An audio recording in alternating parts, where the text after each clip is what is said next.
Welcome to another episode of BWT. I'm your host, Teddy. Today we've got a good show lined up. We got Jovan coming on to talk about the Red Sox series over the weekend.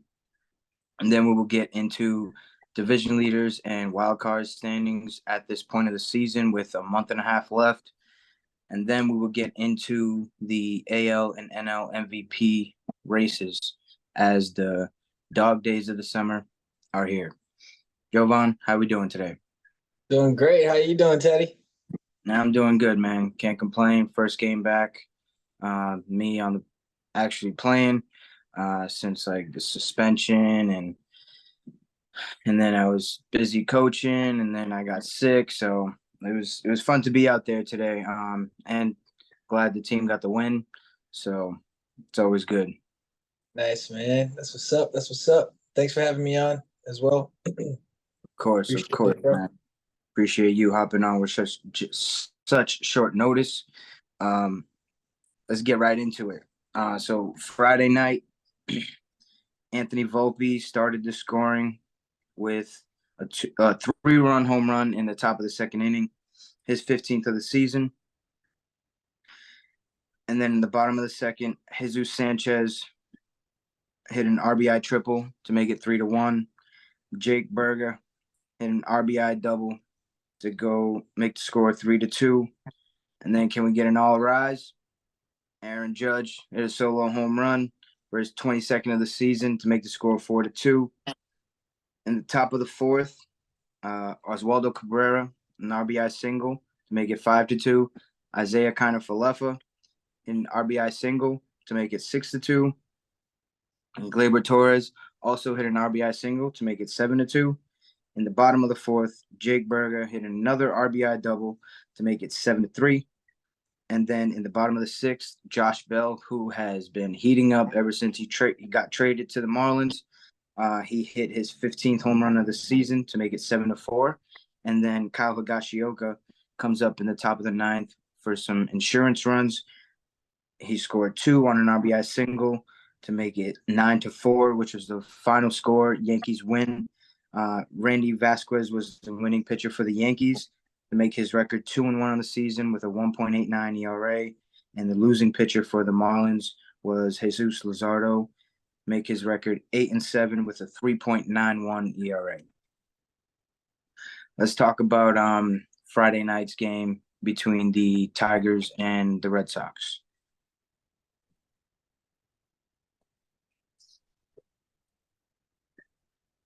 Yes, sir. Red Sox with the big win. I don't have it all written down and concise, play for play like you do, Yep. unfortunately. But no, it was a great game. Definitely, Terry Carpenter. He hit a home run. I think he had 3 home runs in 2 games, in the first 2 games of the series, which I think he's probably the player of the series in total. But I got to give it to my Red Sox. They played great baseball. They look like they're turning the page here. All of our starters are back in and I'm looking forward to seeing what we can do moving forward in this rotation. You Yeah. know, yeah, and to go on to game 2, I know we got spanked a little bit, but not to say that we didn't fight back in the 8th inning. We just left a lot of runners in scoring position. So I don't think it was a game that we felt like we completely didn't have a chance at, which was good. And then it was good to face Eduardo Rodriguez, first time being back in Boston since the ALCS, and we were able to get a win against them. So all in all, great series from the Red Sox. And yeah, I'm proud of my boys. On to the next round right here. Yeah, you guys were able to take the series this weekend, which if you are in the baseball chat, you know that there was a little bet going on between Carl for the Tigers and Dave for the Red Sox. Dave ended up winning that bet, so kudos to him. Kudos to the Red Sox for winning a series that they should win. What was the bet? If you don't, It was for 50 push-ups, just who wins the series. oh, okay. I saw the 100 push-ups for the sweep. Yeah, So that that was would have that been was cool. that was double or nothing if it happened. But the Tigers were able to win game two on Saturday. So today was a deciding game. You guys were able to win 6-2. Um, so good series for you guys. Um, in the second game of the Yankees Marlins series, in the bottom of the first, Luis Arias hit a 2-run home run for his fourth home run of the season. It was his longest home run of his career, only 407 feet. Of course, he hits it against the Yankees to go up 2-0. And then in the bottom of the fourth, Joey Wendell hits an RBI single to go up 3-0. And Isaiah Kiner-Falefa gets the Yankees on the board in the top of the seventh to make the score 3-1, which was the final score. Sandy Alcantara got the win to go 5-10 on the season with a 4.09 ERA after winning Cy Young last year. Very disappointing season for him, but lately he's been picking it up. So hopefully he can roll into the next season or even the playoffs because they're in contention right now. And Michael King was the opener for the Yankees. He gave up that 2-run home run to Arias. His record is now 3-5 with a 3.08 ERA. And in the final game of the season of the series, in the top of the second, the Yankees get on the board first with an RBI single by IKF. Isaiah Kiner-Falefa go up 1-0 in the top of the third. Stanton hits an RBI double to make it 2-0.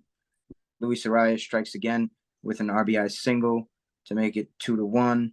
Volpe hits another home run on the series, 2 runs for his 16th of the season to make it 4-1. In the top of the fifth, Gleyber Torres scores on a wild pitch, and then Billy McKinney hit an RBI ground ball to make it 6-1. And Ben Rotvet hit his first home run of the season to make it 7-1. And then Jake Berger hit another RBI single. He killed us all series to make it 7-2. And then in the bottom of the eighth, Brian De La Cruz hit an RBI double to make it 7-3. And in the bottom of the ninth, the Yankees just crumbled. They had first and third with 1 out. Josh Bell is up at the plate. He hits a comebacker to the pitcher, Clay Holmes. He bobbles it, and then by the time he recovers, he rushes the throw, throws it away. 2 runs score on the play. It was a game-ending double play, but he ended up throwing it into right field. 2 runs scored on that, and then to make it 7-5, and then Luis Arias strikes again with a 2 RBI triple to make it 7-7. And Jake Berger, like I said, he killed us all series, and he got an RBI single for the walk-off to win 8-7. Jorge Lopez got the win for the Marlins to make his record 6-2 on the season with a 4.89 ERA. And Clay Holmes, as I mentioned, blew the save, got the loss. He's now 4-3 with a 2.8 ERA. For them to come out and lose that game up 4, it's just ridiculous. That can't happen. You're up by Against 6 at one point, weren't you? yeah, 7-1. yeah, we were up 7-1 in the top of the sixth inning, and then we just didn't score any more runs after that. That's disappointing, man, because like I was pretty excited watching the game. For my pregame, I had pregame lunch, and they were up 7-1. And when I got to the field, I turned it off, got locked into my game, and when I got off the field, I see you called me out in the chat telling me that I was hiding, but there's never any hiding. Win or loss, I'm always here to rep my boys. but yeah, man, that was something different. That just can't happen. Literally can't happen. We're at a point in our season where we need every win that we can get, and now we are dwindling. Those hopes that I've been talking about, they're dwindling, man. There's still hope though. Don't get me wrong. Um, but they have a series. The Yankees have a series coming up with the Atlanta Braves, and then after that, Red Sox come to town. So that's going to be huge. That's going to be huge. It's going to be fun to watch. Definitely some exciting baseball every time that those two teams come together. The Yankees owe you guys because last time you guys brought out the brooms, I was there for the Friday night game when you guys absolutely obliterated us, and it was not fun to watch, especially live in person. Um, what is your take on where the Yankees are at this season right now? I mean, obviously, I'm a Red Sox fan. I'm pretty good at talking badly about the Yankees, but I think this year, as a whole, you guys haven't played to your standards, especially to your payroll standards. You guys Mhm. are putting a lot of money in these guys' pockets to play well, and they're just not showing up.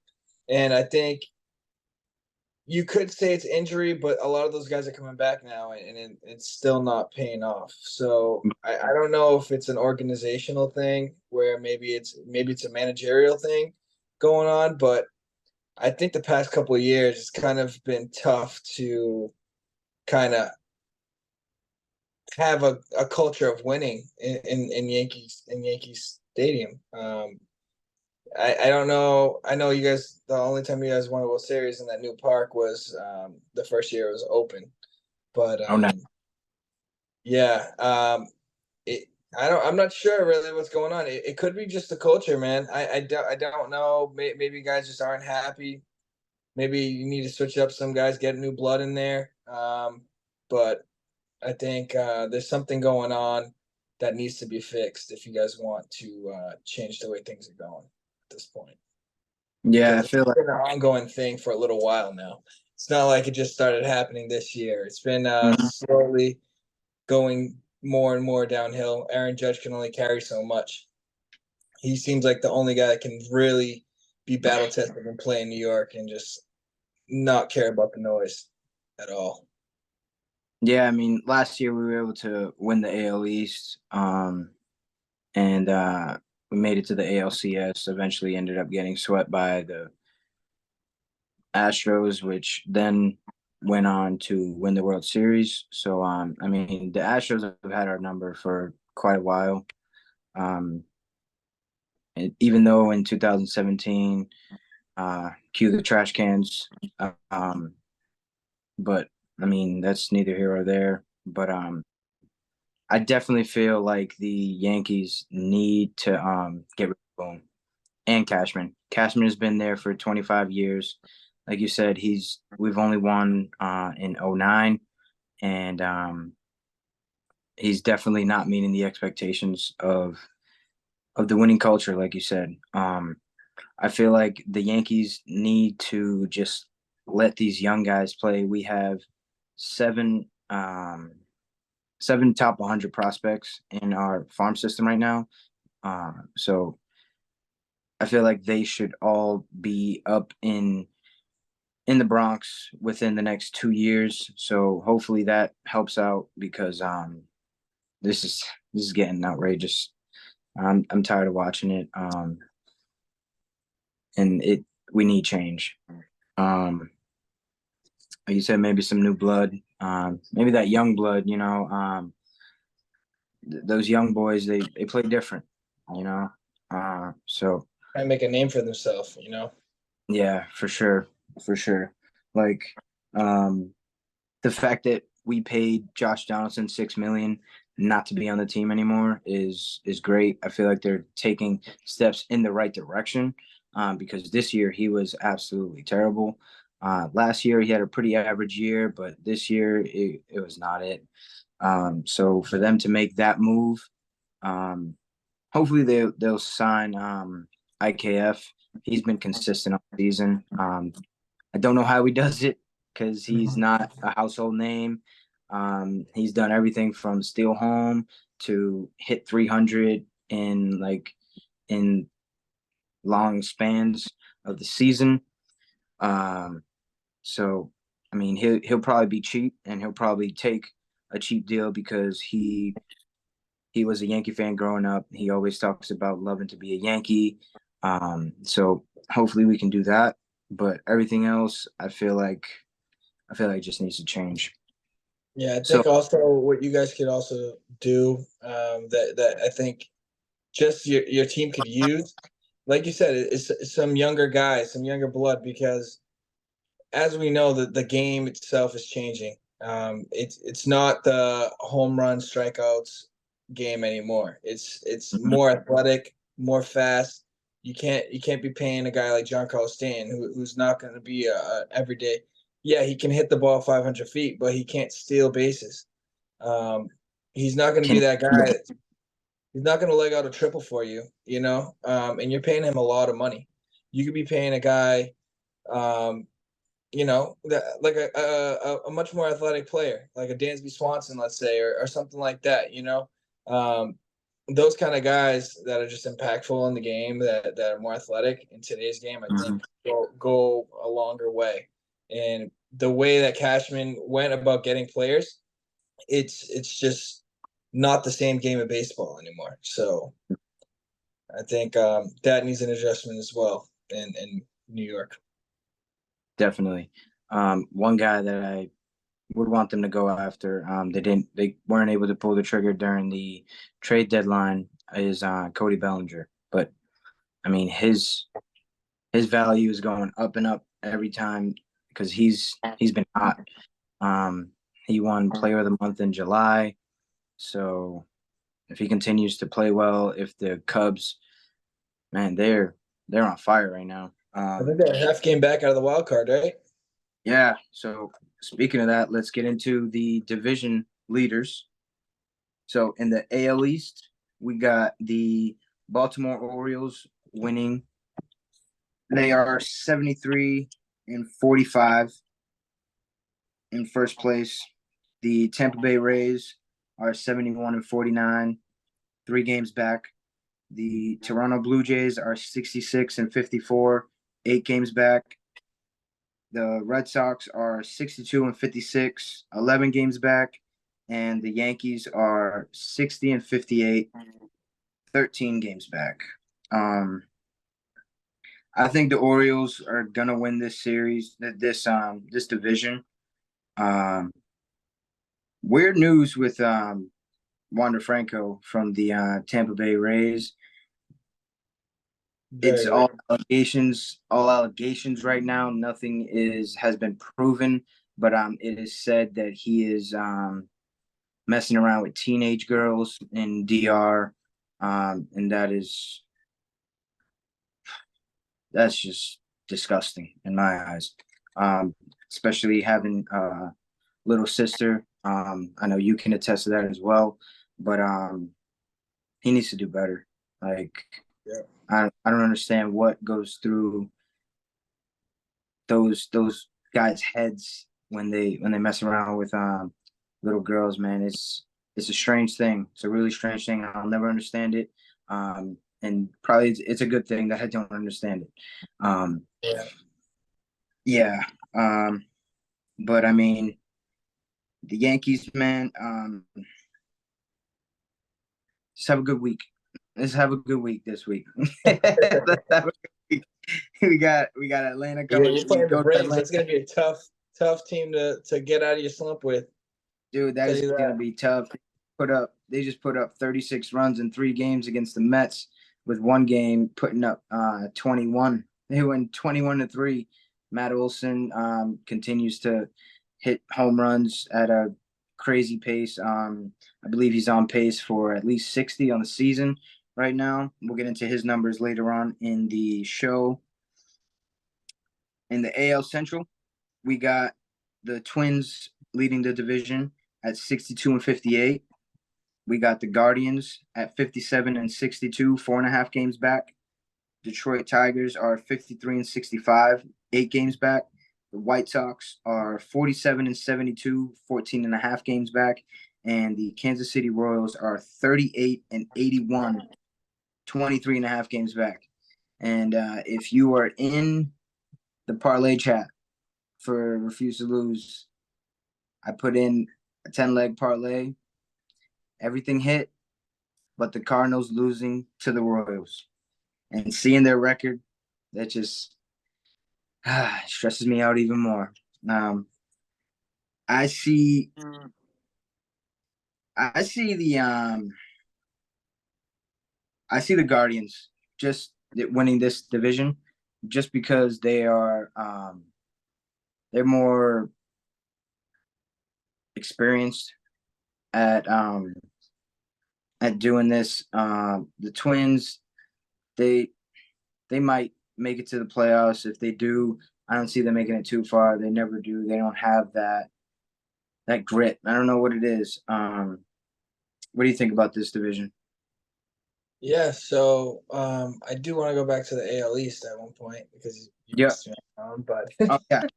Yep. My bad about that. no, the AL Central, I think I will give it to the Twins to win this. And if the Guardians get in, they will be their kryptonite. So if it comes down to them two facing, it's probably going to be a Guardians win, I would think. Like you said, they're not playoff. They're not playoff. They're really not playoff contenders like that. Like if you get to face the Twins in the playoffs, there's no fear in my heart whatsoever. Yeah. And I don't know how heavy their fan base is in Minnesota, but I don't see it being very very crazy out there, to the point where they love and they're obsessed with baseball and they're obsessed with the Twins. Yeah. But the Guardians, they're very well coached.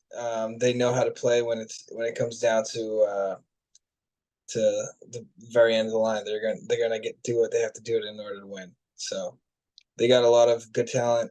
They have a good fighter, Jose Ramirez. Heavy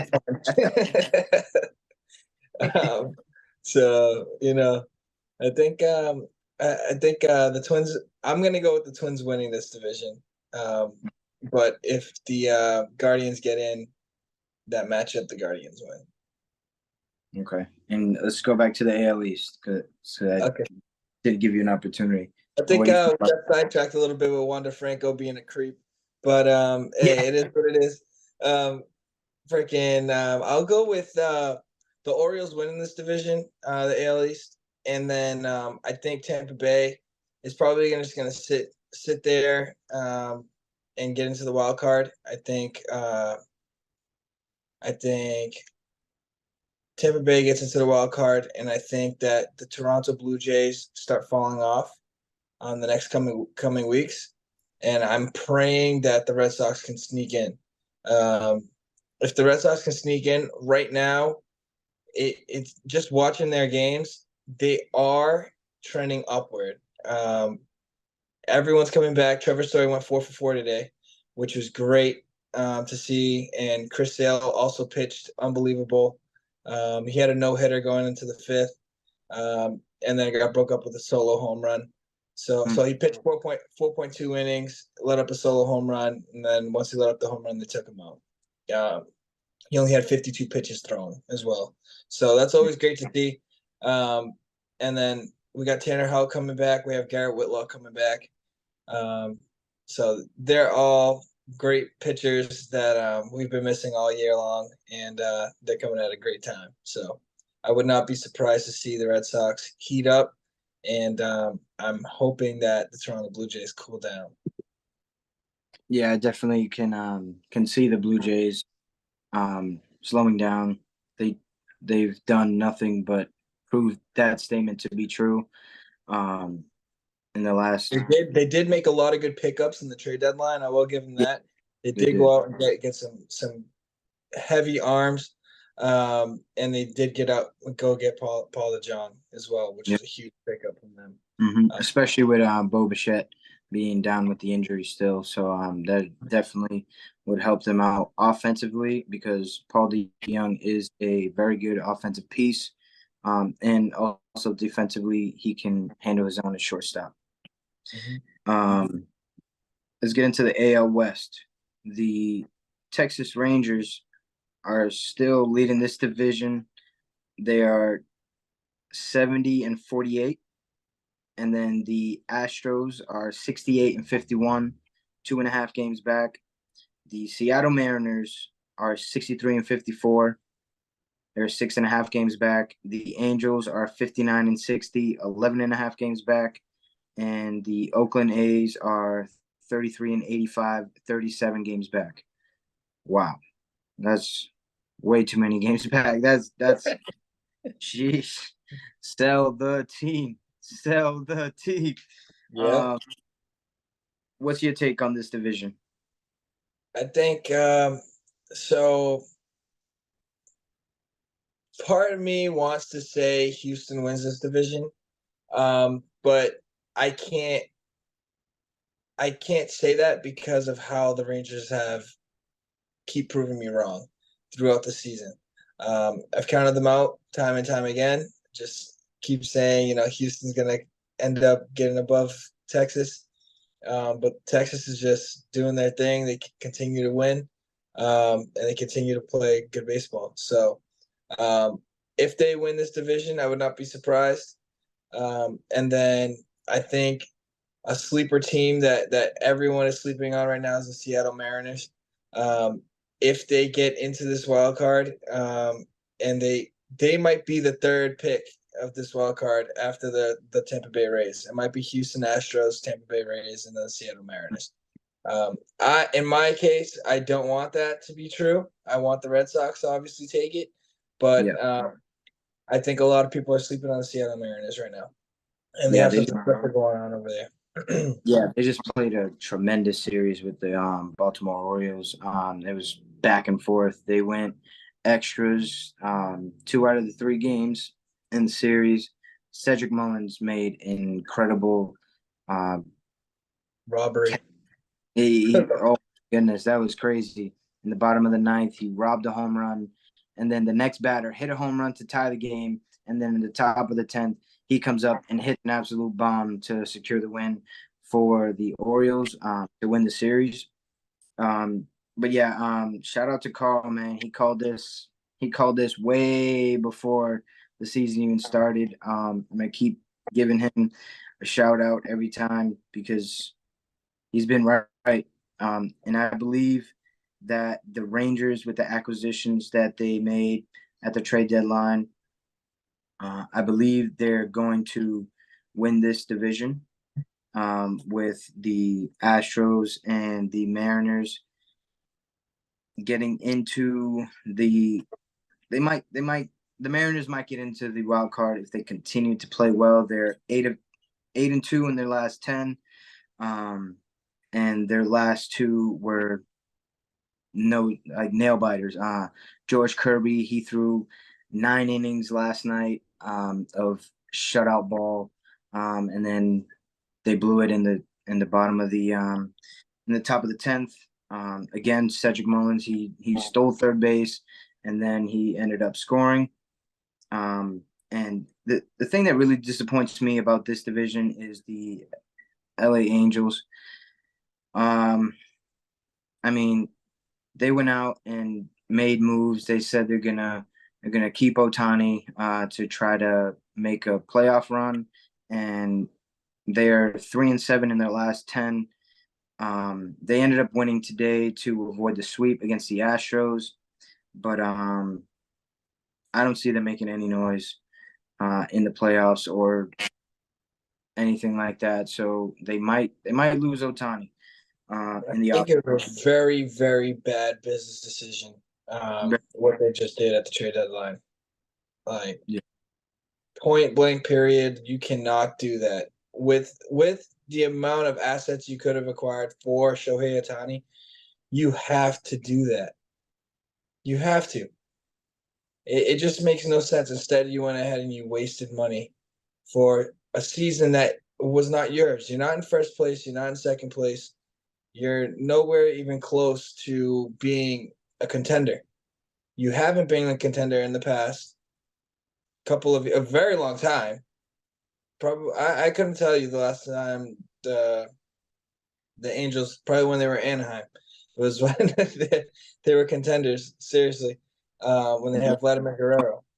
they've only made Like, the play one time in Mike Trout's career, and they ended up getting swept. So it's like, be realistic, right? And then don't you want to get better as an organization moving forward? Instead, you're yeah. digging yourself a bigger hole. Hmm. You're not the Los Angeles Dodgers. You're not the. It's just you're not the San Diego Padres. Like, you're not those two teams in California. So I just don't understand where their mind is at trying to and the people that they bought, it's just like I didn't see them being huge game changers. I don't know. I just don't see the mindset behind it. I think they're really going to be kicking themselves next year when Otani leaves and he's getting big bucks. But we'll see what happens because he wants to win, and he made that clear. And it's very clear that in Los Angeles they're not going to be winning anytime soon. No, not at all.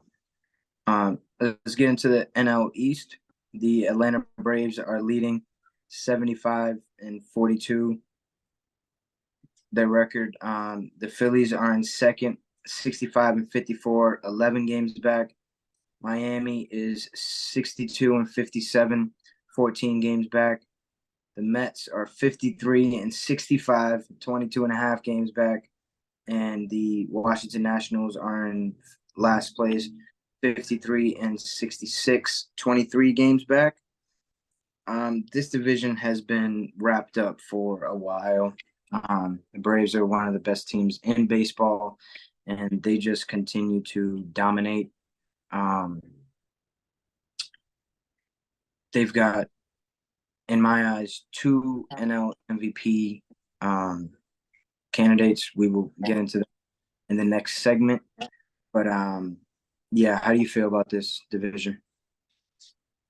I think the Atlanta Braves is a historical team that we're watching right now. I think we're Yep. not realizing it right this moment, but when the season's said and done, we're going to be like, wow, that team was incredible. Yeah. Uh, it reminds me a little bit of the 2018 Red Sox, just like when they had Mookie Betts, Andrew Benintendi, like Jackie Bradley Jr., Xander Bogaerts, Rafael Devers. That team was amazing, through and through, just threats throughout the entire lineup.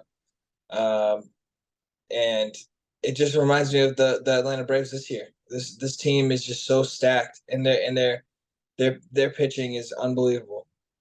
They have an unbelievable pitching staff, and it's just like they get rid of guys, and then they just plug a new one in. It's like how I don't understand how they do it. And they're just a great organization. They're doing the right thing, and right now, whatever they got going on over there, they got to just keep doing this. And they signed all those guys for long-term deals, pretty much. They Yeah. got them pretty cheap, which is Uh, pretty cool too.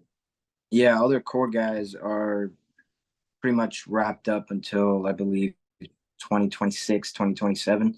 So they- they've definitely set themselves up for success down the line. And right now, um, but the one thing that I want to point out is that Albies left the game today with an injury, and their shortstop Orlando Arcia also was hobbling after he hit a ground ball. So that's something to keep an eye out. Hopefully they just rest up for the next 3 games. They don't play against the Yankees, and we got a good shot to win that series. Just take it easy, guys. Just continue to take care of your bodies, and just get ready for the next weekend. Um, We'll go into the NL Central. We've got the Brewers leading this division at 65 and 54. The Cubs are in second place at 61 and 57, 3.5 games back. The Reds are 62 and 58, 3.5 games back. The Pirates are 53 and 65, 11.5 games back. And the Cardinals, who blew the parlay, are 52 and 66, 12.5 games back. What's your take on this division? I'm going with the Brewers. Okay. I mean, they just kind of came out of nowhere for me. Beginning of this year, they kind of had a slow start, and after this All-Star break, they've just been on fire. So, and they kind of been a quiet team that, like I said, like kind of similar to the Mariners, sleeper team, but they're making noise. Who do you have winning this? I'm gonna say the Cubs. I like the way they've been playing from like 2 weeks before the trade deadline, and they just continue to make strides week by week. Cody Bellinger is one of the hottest hitters in MLB right now. Dansby Swanson is playing well, and they just got guys that are they have that right mindset of just no matter what happens, they're coming out there to take your heads off that night and try to secure a W and fly the W, as they would say in Chicago. Um, they're 6-4 in their last 10. The Brewers are 7-3 in their last 10. The Brewers have a series with the Dodgers coming up, and the Cubs have a series with the Chicago White Sox. So that'll be fun. Two Chicago teams always going at it.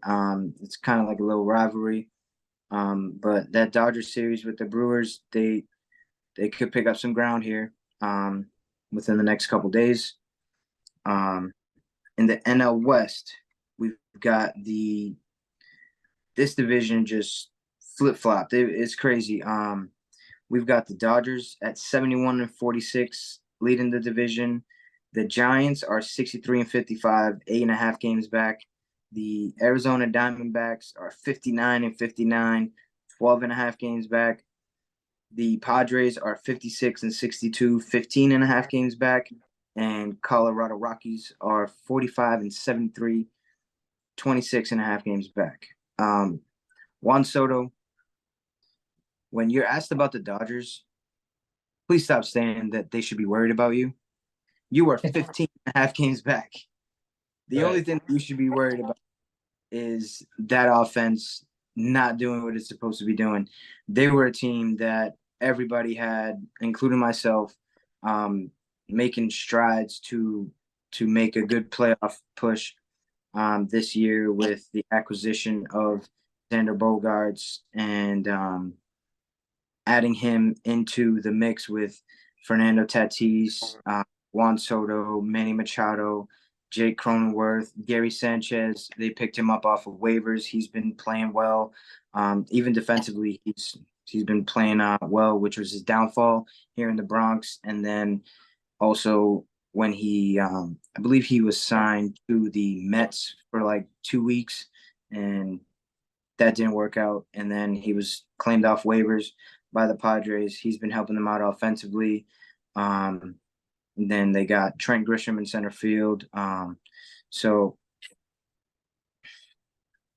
there's such a disappointment this year. I've got the Dodgers winning this division, and the Diamondbacks too. They're kind of disappointing just because they were up there. They made a couple trades at the trade deadline, picked up Tommy Pham and a couple arms in the rotation. And ever since the trade deadline, they're just not playing good baseball. They're 2-8 in their last 10. But they do have a series coming up against the Rockies, so that could help them out. But 12.5 games back in the division, I don't see that really helping them out. What's your take on this division? I'd have to go with the Dodgers. I did not think that at the beginning of the season, but now that they are where they are now, just it's the writing on the wall at this point. The Dodgers somehow continue to win with their guys. They were hurting this year with the pitching rotation very badly, but they're just piecing together wins. I guess that just comes with a lot of experience, and Yeah. just knowing how to close out games. And I'm not really sure how they do it, to be honest. They're a great organization, Yeah. but I think that the Giants are the hotter team. I would be very scared of the Giants if I was to face them in the playoffs. The way they've been playing, they're a tough team. That I think the Diamondbacks would attest to that. That's the reason why they're below them right now. Those are two juggernaut teams, in the Dodgers and the Giants. But I think the Diamondbacks they kind of just downward spiraled.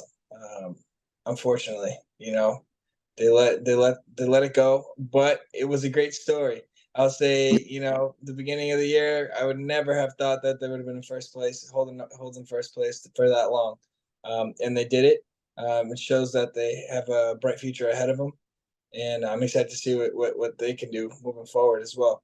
And then, yeah, the Padres. I'm very disappointed in the Padres. But Yeah. what I think could be the issue is there's too much star power on that team, and also what I think they did making all these acquisitions over the offseason, they put a target on their back. So when you do that, everybody wants to beat you. Everybody wants to play as hard as they can to beat you. You know that being a Yankees fan. Once you have that target on your back, it's everyone's trying to get you and play 100% when they're playing against you. So Yeah. I would not be surprised if that's what's reflecting in their standings as well. Is everyone's trying to play up to them, and they're catching the short end of the stick a lot of the times. I think last season what they were able to do, um, that's what made them go out and make these acquisitions over the offseason as well. And it's just not paying off at this point. So Definitely. Let's get into the wild card. In the American League, we've got Tampa Bay in the first spot. They are plus 5 games. The Astros are in second. They're plus 2.5 games. And the Toronto Blue Jays are sitting in third. In that last wild card spot, we've got the Mariners, who are 1.5 games out of that third spot, and the Red Sox, who are 3 games out of that spot, and the Yankees are 5 games out. How do you see the American League wild card panning out? I think the top two teams are going to be the Astros and Tampa Bay Rays. That's signed, sealed, delivered. You could bet money on that, and it would pay off. Unless the Houston Astros end up winning the division, then it would be flip flop with the Texas Rangers. But I think that third spot, it's going to be a battle between. I mean, I don't mean to be rude to you, Teddy. I'm not saying like, just the way you guys have been playing as of late, it's hard for me Yeah, to say like, damn, they are showing that they want that third spot. It's your guys are in a tough hole, I feel like, at this point in the season. for sure. But I think it's gonna be a battle between the Toronto Blue Jays, Seattle Mariners, and the Red Sox for that third spot. And honestly, I couldn't tell you who's going to win it. It's really all about who gets hot at the right time at this point. Yeah, I'm hoping that the Blue Jays blow it once again, but there's a chance they don't. And then the Seattle Mariners, they've been playing very good baseball as well. And then the Red Sox are just starting to piece everything together right now. So I can't tell you who that third spot's going to go to. I think it's really about who gets hot at the right time. Yeah. I agree with you with the Tampa Bay Rays and the Astros. If the Astros find a way to win the division, the Rangers will take their spot. Um, the Blue Jays, they've been here before. They've slipped out. I see them doing it again. Um, I think the Mariners. Um, I think the Mariners go out and get that final spot in the wild card. Um, I hope the Red Sox don't, but the way that, the way that they've been playing lately, like you said, they've I've seen highlights and those damn yellow jerseys. I don't know what it is. I don't know what it is about them. I think they're ugly. Other people in the city love them. Other people also don't like them, but they just I don't know. They just play different. It does have a huge meaning to the city, and I believe that the Red Sox are taking that meaning and really taking pride when they wear those uniforms. So that can be a huge factor into why they are what like 8-2 with them on this season or something Yeah, like that. the total of them wearing it like in entirety since the Connect jerseys came out, it's like ridiculous. How Yeah, many like yeah. I'm not sure the exact number, but I've heard it, and it's pretty crazy. it Um, is.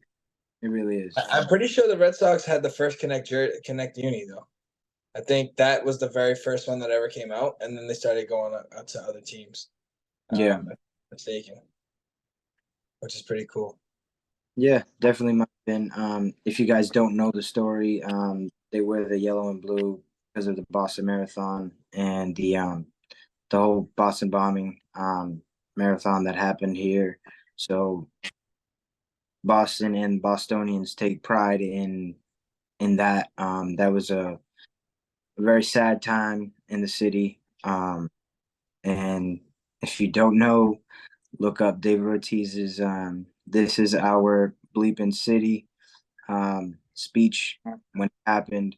Um, but I believe that it's just something to play for, and the Red Sox they take those little things and they run with them. So I will not be surprised if you guys sneak into the wild card. I just don't want it to happen because if the Yankees miss the playoffs, I don't want to see you guys in the playoffs. So Right. let's get into the NL wild card. The Phillies are leading right now.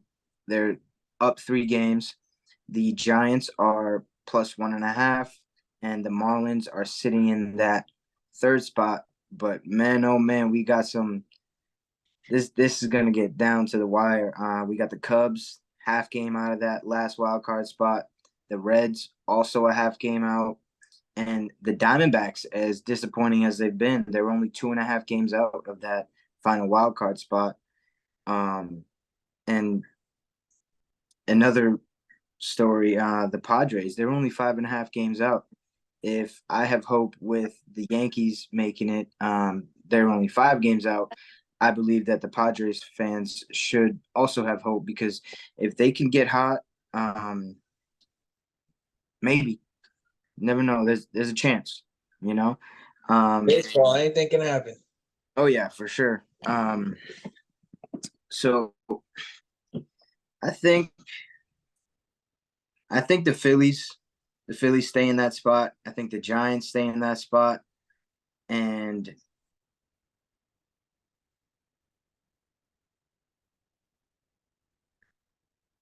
I think the Reds. I think the Reds take that final spot. Um, they've been playing some good baseball. Um, it's it's fun to watch them. In their last 10, they're 3-7, but they're starting to play better baseball. If that makes any sense to you guys. Um, and just the story of Ellie De La Cruz and all the rookies that they got and young guys that they got. Joey Votto being the veteran, he's made jokes of them going into the clubhouse, playing video games, and using all the slang that these young kids use. So they've got a great story, and I believe that they are going to take that last wild card spot in the National League. What do you got?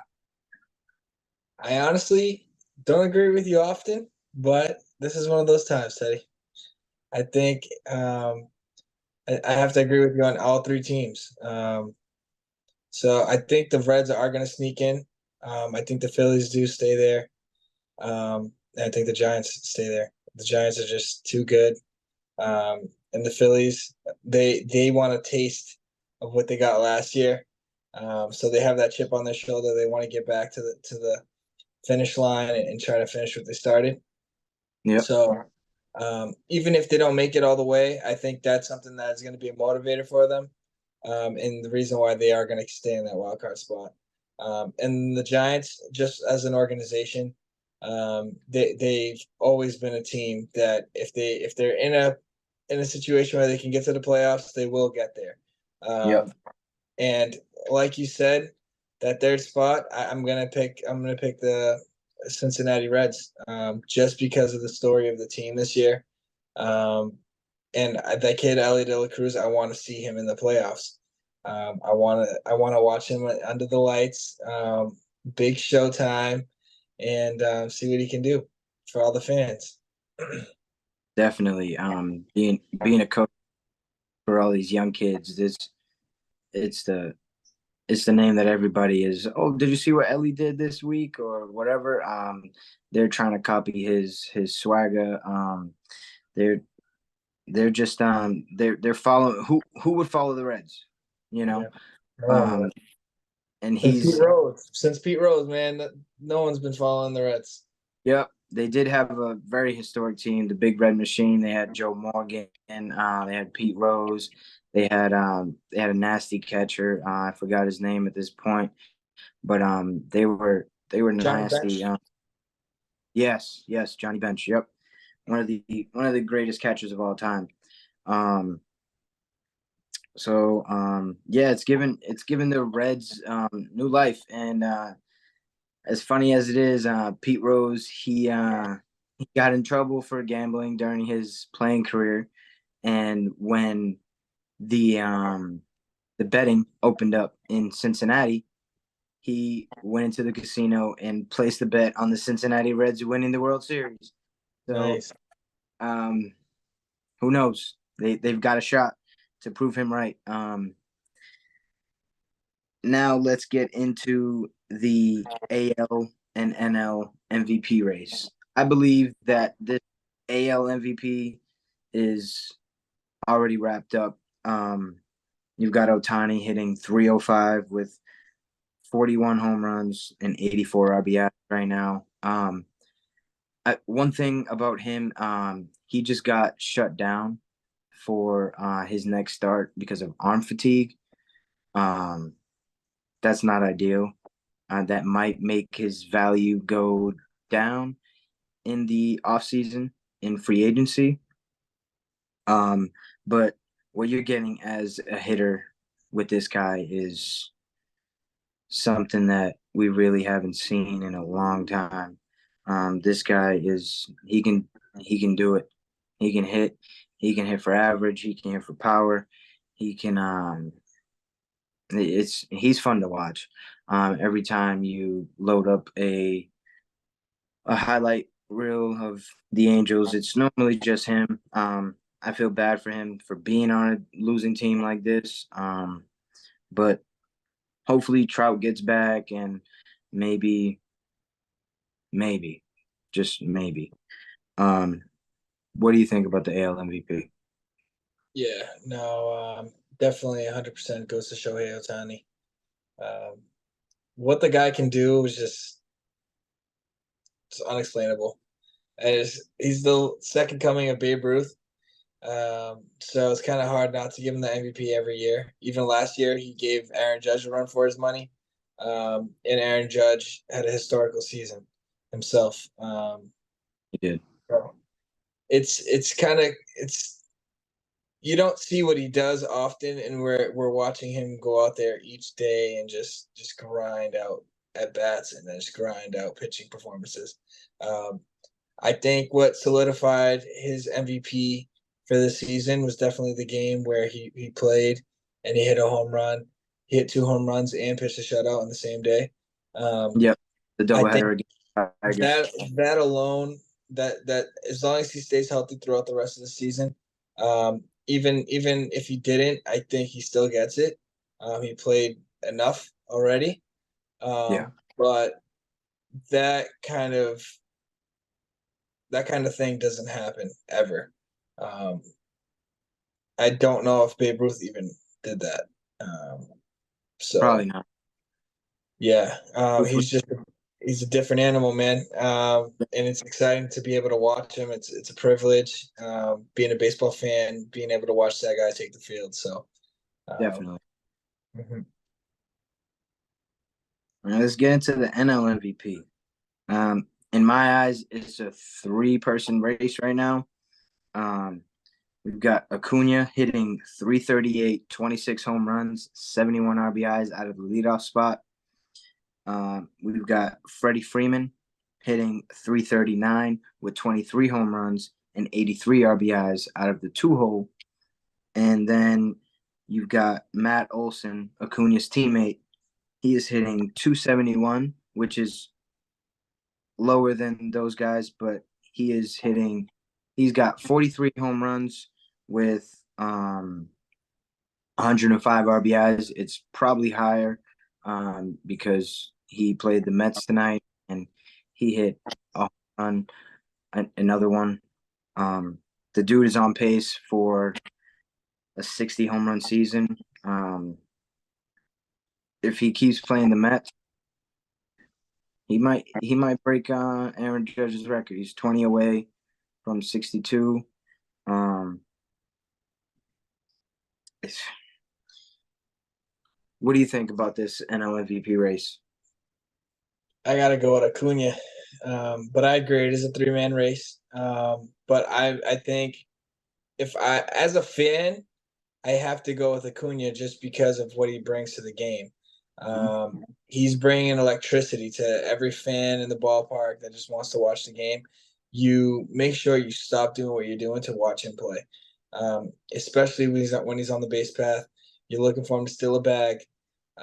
He's always trying to get an extra base if he hits the ball in the gap, um, and he's just always applying pressure to the other team.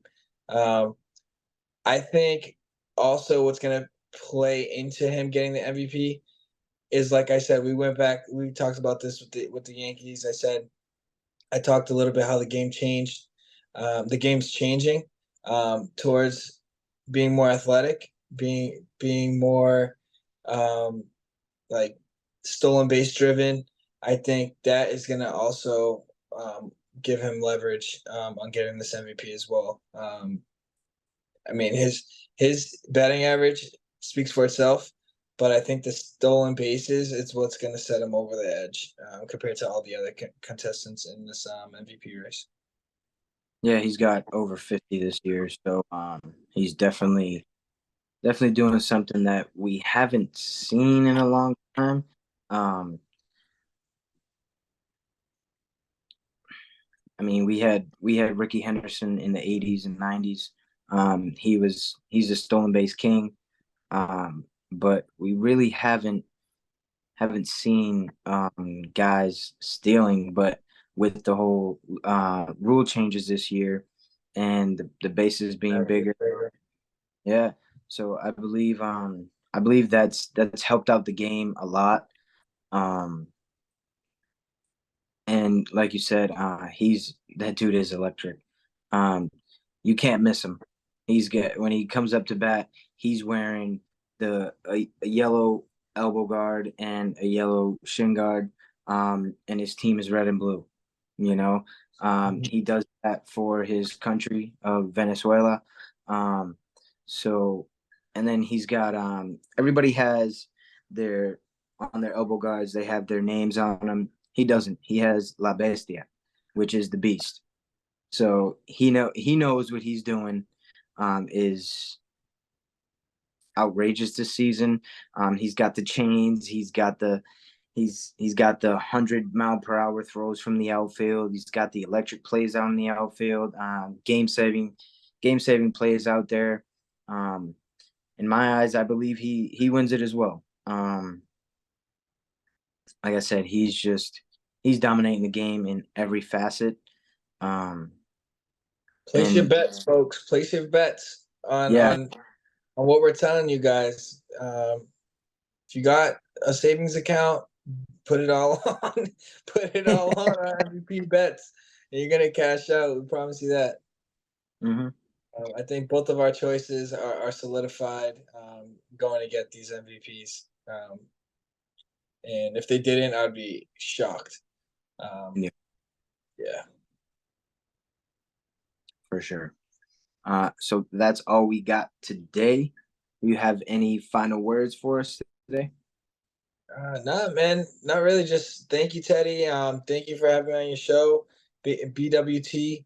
I love coming on as a guest, talking baseball with you, man. It's always a great time.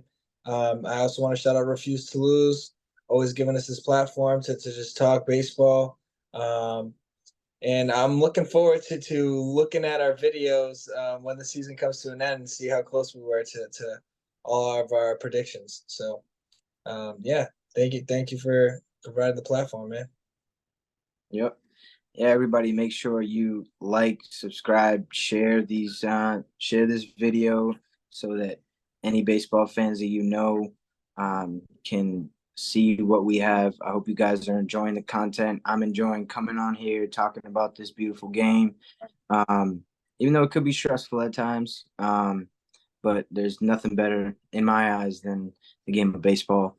That's all we got for you guys tonight.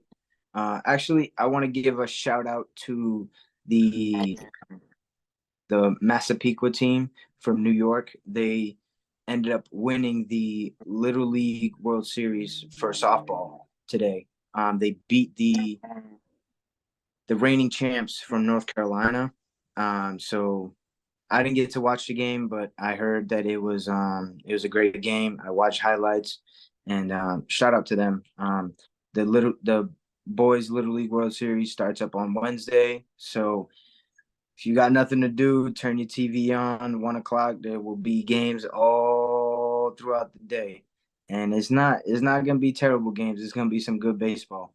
But that's all we got for you guys today. Peace.